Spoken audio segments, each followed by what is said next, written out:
चलिए अब आपको सीधा गोवा लिए चलते हैं, जहां पर प्रधानमंत्री नरेंद्र मोदी मुक्ति दिवस समारोह में संबोधित कर रहे हैं। इसको देश की ओर से सम्मानित करने का अवसर भी मिला। इतने अवसर, अभिभूत करने वाले इतने अनुभव गोवा ने आज एक साथ दिए हैं। यही तो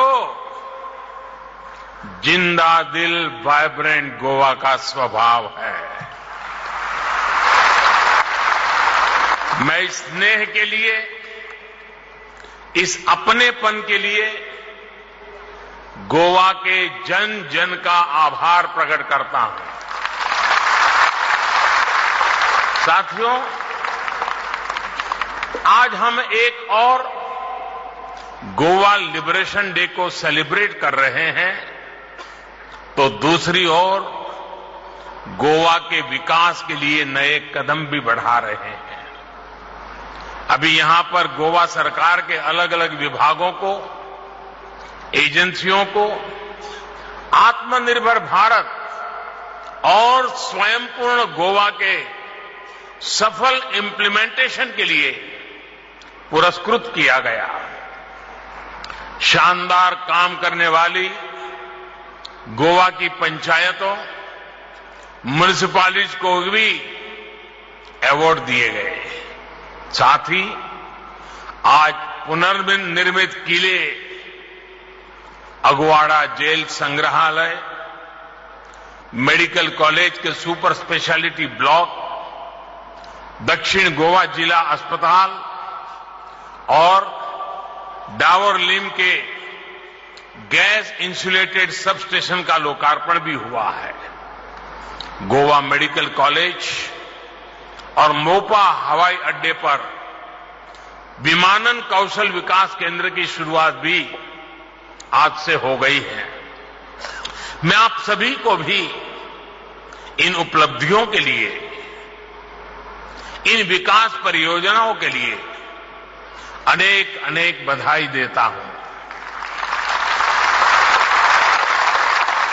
साथियों, अमृत महोत्सव में देश ने हर एक देशवासी से सबका प्रयास का आह्वान किया है।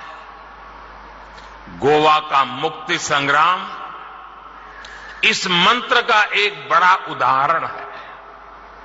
अभी मैं आजाद मैदान में शहीद मेमोरियल को देख रहा था।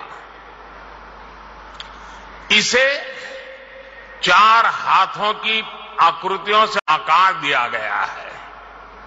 ये इस बात का प्रतीक है कि कैसे गोवा की मुक्ति के लिए भारत के चारों कोने से एक साथ हाथ उठे थे।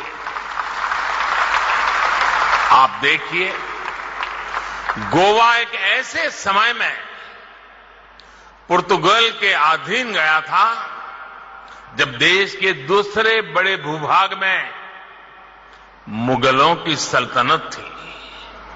उसके बाद कितने ही सियासी तूफान इस देश ने देखे, सत्ताओं की कितनी उठक पटक हुई, लेकिन समय और सत्ताओं की उठापटक के बीच सदियों की दूरियों के बाद भी न गोवा अपनी भारतीयता को भूला, न भारत अपने गोवा को कभी भूला। ये एक ऐसा रिश्ता है जो समय के साथ और सशक्त ही हुआ है। गोवा मुक्ति का संग्राम एक ऐसी अमर ज्योति है जो इतिहास के हजारों झंझावातों को झेल कर भी प्रदीप्त रही है, अटल रही है। कुंकलली संग्राम से लेकर छत्रपति शिवाजी महाराज और संभाजी के नेतृत्व में वीर मराठाओं के संघर्ष तक गोवा के लिए लगातार प्रयास हुए, हर किसी की तरफ से हुए। साथियों, देश तो गोवा से पहले आजाद हुआ था। देश के अधिकांश लोगों को अपने अधिकार मिल चुके थे। अब उनके पास अपने सपनों को जीने का समय था। उनके पास विकल्प था कि वो शासन सत्ता के लिए संघर्ष कर सकते थे, पद प्रतिष्ठा ले सकते थे, लेकिन कितने ही सेनानियों ने वो सब छोड़कर गोवा की आजादी के लिए संघर्ष और बलिदान का रास्ता चुना।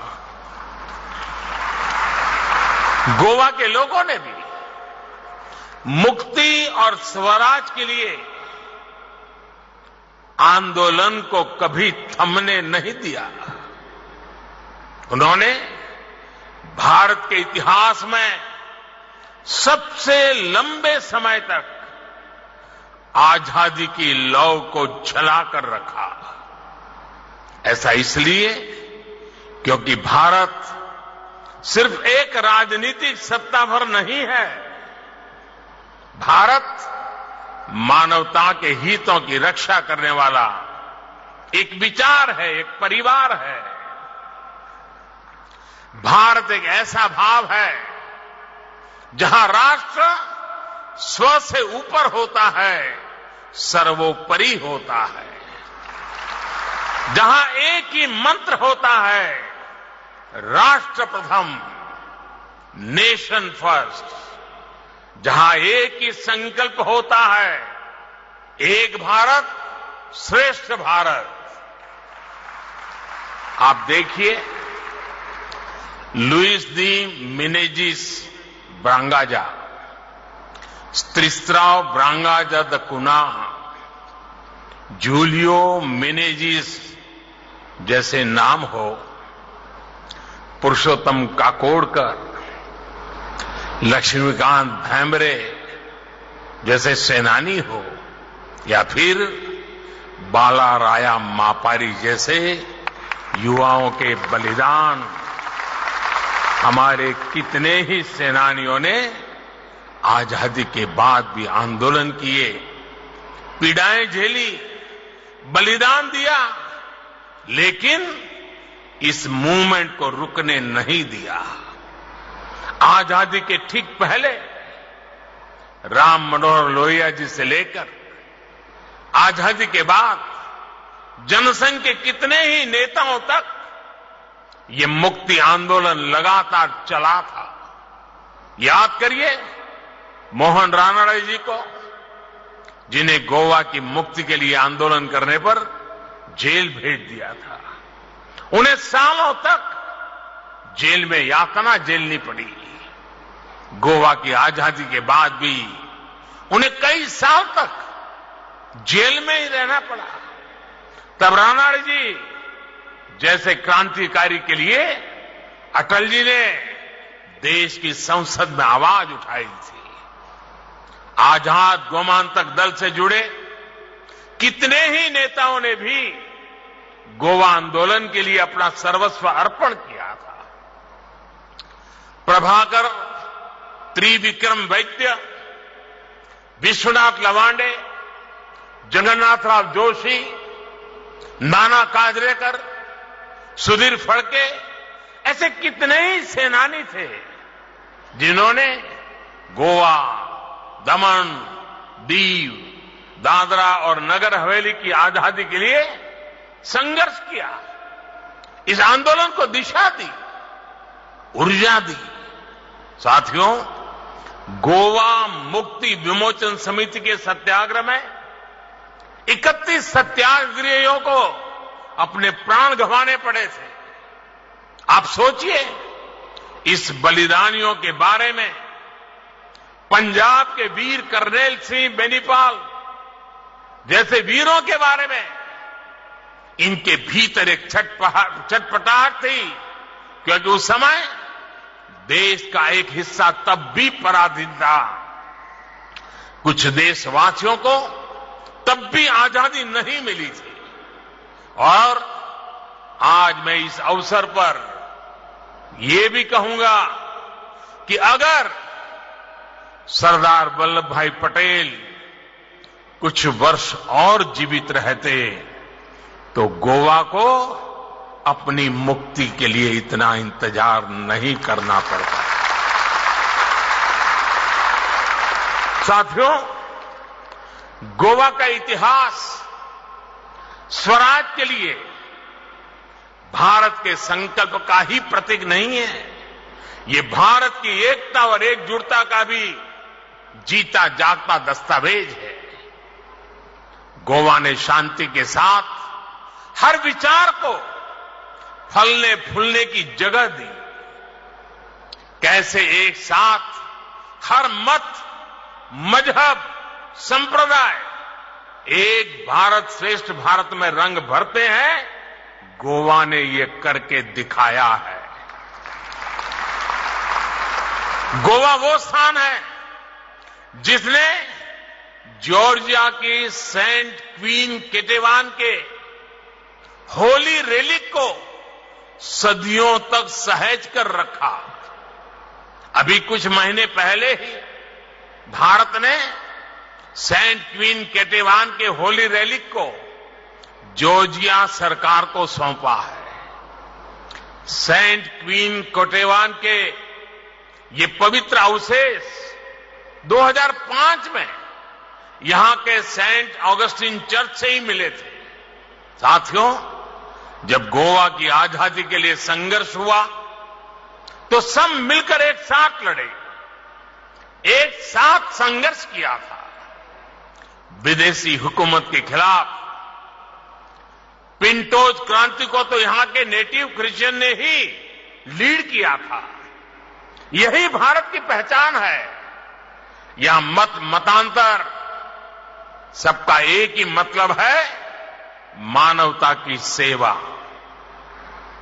मानव मात्र की सेवा। भारत की इस एकता, इसी मिलीजुली पहचान की तारीफ पूरी दुनिया करती है। अभी मैं कुछ समय पहले इटली और वेटिकन सिटी गया था। वहां मुझे पोप फ्रांसिस जी से मुलाकात का अवसर भी मिला। भारत के प्रति उनका भाव भी वैसा ही अभिभूत करने वाला था। मैंने उन्हें भारत आने के लिए आमंत्रित भी किया और मैं आपको जरूर बताना चाहता हूं, जो उन्होंने मेरे निमंत्रण के बाद कहा था। पोप फ्रांसिस ने कहा था, this is the greatest gift you have given me. ये भारत की विविधता, हमारी वाइब्रेंट डेमोक्रेसी के प्रति उनका स्नेह है। साथियों, गोवा की प्राकृतिक सुंदरता हमेशा से उसकी पहचान रही है, लेकिन अब यहां जो सरकार है वो गोवा की एक और पहचान सशक्त कर रही है। ये नई पहचान है हर काम में अव्वल रहने वाले, टॉप करने वाले राज्य की पहचान। बाकी जगह जब काम की शुरुआत होती है या काम आगे बढ़ता है, गोवा उसे तब पूरा भी कर लेता है। टूरिस्ट डेस्टिनेशन के तौर पर लोगों की पसंद तो गोवा रहा ही है, लेकिन अब गुड गवर्नेंस का सवाल हो तो गोवा टॉप पर है। पर कैपिटा इनकम हो तो भी गोवा टॉप पर। ओपन डेफिकेशन फ्री स्टेट के तौर पर गोवा का काम 100%। लड़कियों के लिए स्कूलों में अलग टॉयलेट की सुविधा हो, Goa 100% full marks. Door to door कचरे का कलेक्शन हो, यहां भी गोवा 100%। हर घर जल के लिए नल कनेक्शन हो, इसमें भी गोवा 100%। आधार एनरोलमेंट में भी गोवा का काम 100% पूरा। फूड सिक्योरिटी के मामले में भी गोवा अव्वल। प्रधानमंत्री ग्राम सड़क योजना के तहत ऑल वेदर रोड कनेक्टिविटी हो, गोवा का काम 100%। बर्थ रजिस्ट्रेशन हो तो भी गोवा का रिकॉर्ड 100%। ये लिस्ट इतनी लंबी है कि गिनाते गिनाते शायद समय कम पड़ जाए। प्रमोद जी, आपको और आपकी पूरी टीम को मेरी तरफ से बधाई।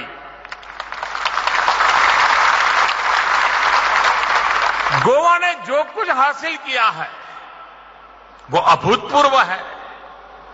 गोवा के लोगों ने जो करके दिखाया है वो वाकई काबिले तारीफ है।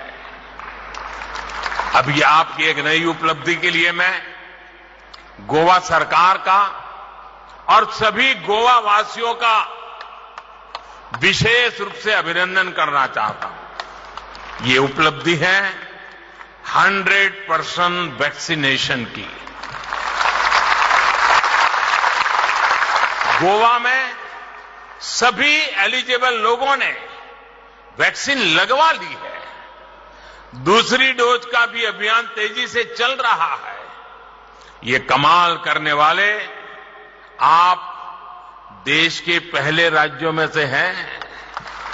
मैं इसके लिए गोवा के लोगों को बधाई देता हूं। भाई और बहनों, गोवा की इन उपलब्धियों को, इस नई पहचान को जब मैं मजबूत होते देखता हूं तो मुझे मेरे अभिन्न साथी मनोहर पर्रिकर जी की भी याद आती है।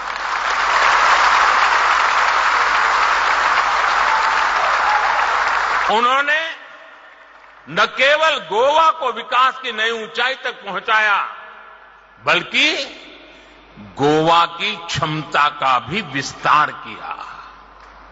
गोवा के लोग कितने ईमानदार होते हैं, कितने प्रतिभावान और मेहनती होते हैं। देश गोवा के चरित्र को मनोहर जी के भीतर देखता था।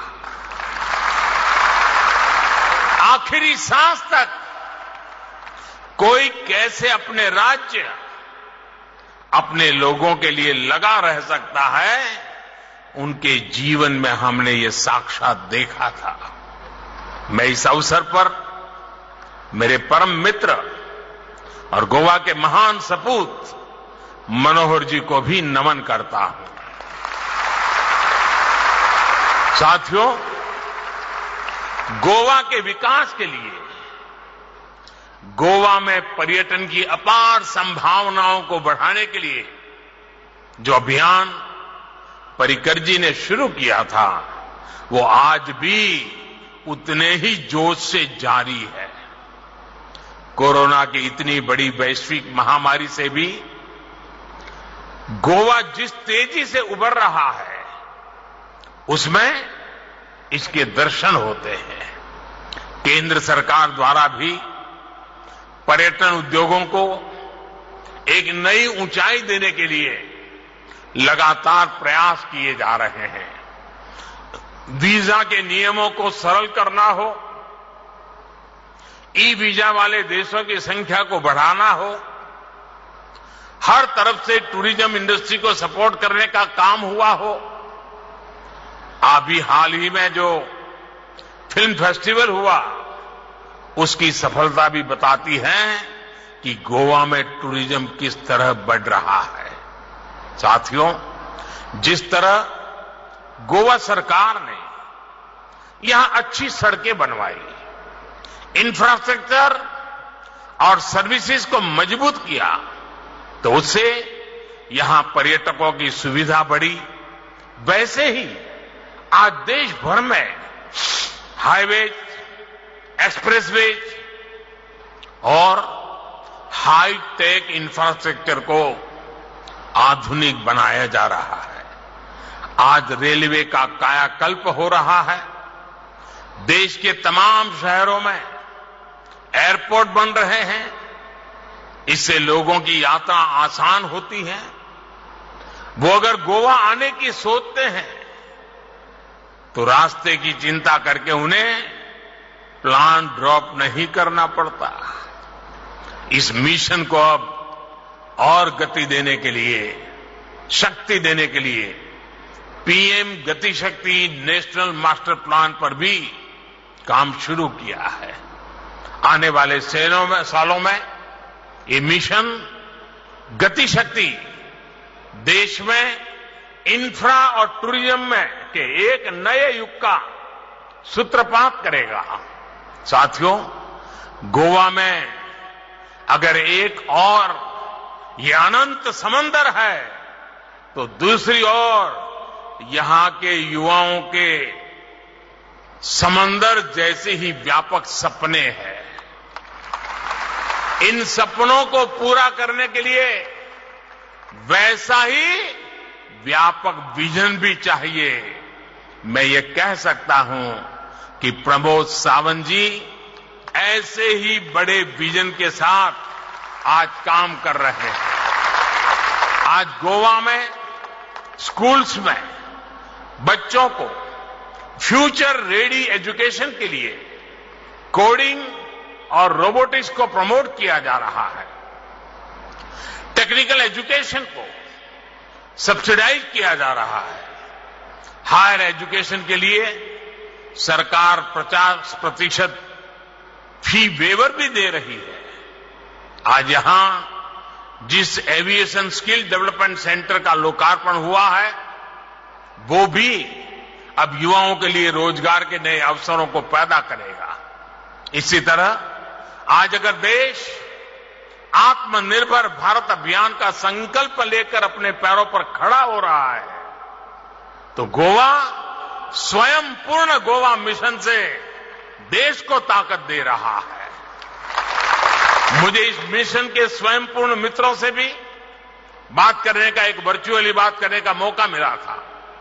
आप सब मिलकर जिस तरह गोवा को आत्मनिर्भर बनाने की ओर आगे बढ़ रहे हैं, जिस तरह वर्तमान सरकार खुद चलकर डोर टू डोर जा रही है, सरकारी सेवाएं जिस तरह ऑनलाइन होकर नागरिकों के हाथ में आ रही हैं, जितनी तेजी से भ्रष्टाचार के लिए सभी दरवाजे गोवा में बंद हो रहे हैं, यही तो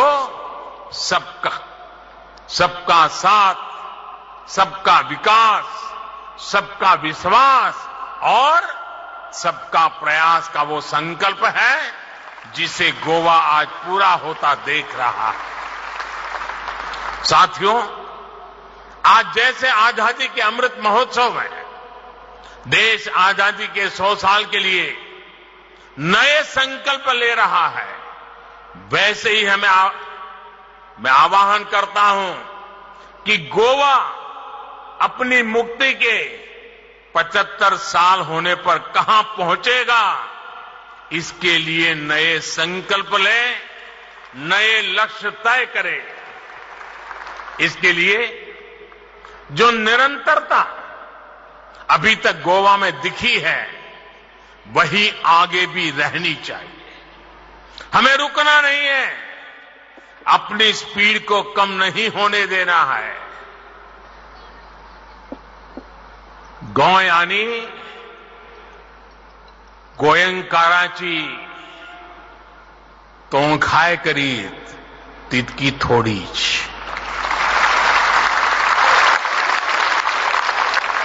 तुमका सगळ्यांक परत एक फावट गोंय मुक्ती दिसाची परबी दिवन सगळ्यां खातीर बरी भलायकी आनी यश मागता।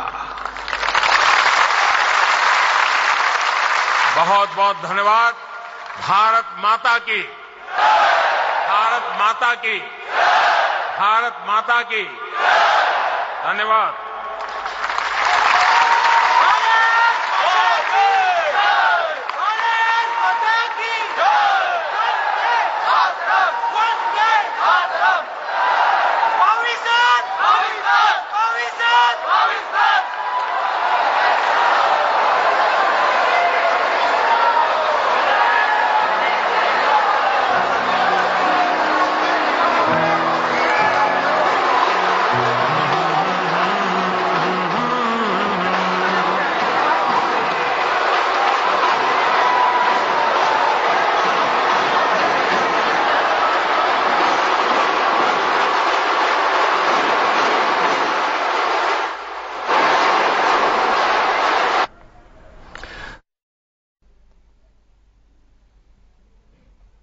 तो गोवा के पणजी से प्रधानमंत्री नरेंद्र मोदी अपना संबोधन दे रहे थे। उन्होंने कई बातों का जिक्र किया। उन्होंने कहा गोवा की आजादी के खिलाफ सब मिलकर लड़े, एकजुटता दिखाई, यही भारत की पहचान है। यहां तक कि प्रधानमंत्री ने इस बात का भी जिक्र किया कि गुड गवर्नेंस का सवाल जब भी होगा तो गोवा टॉप पर है। गोवा में पर कैपिटा इनकम की बात हो तो गोवा टॉप पर है। हर घर नल से जल की बात हो तो गोवा टॉप पर है। बर्थ रजिस्ट्रेशन की बात हो तो गोवा अव्वल है। गोवा ने जो हासिल किया है वो अभूतपूर्व है। इसके साथ ही प्रधानमंत्री नरेंद्र मोदी ने कहा गोवा ने 100% वैक्सीनेशन की उपलब्धि हासिल की है।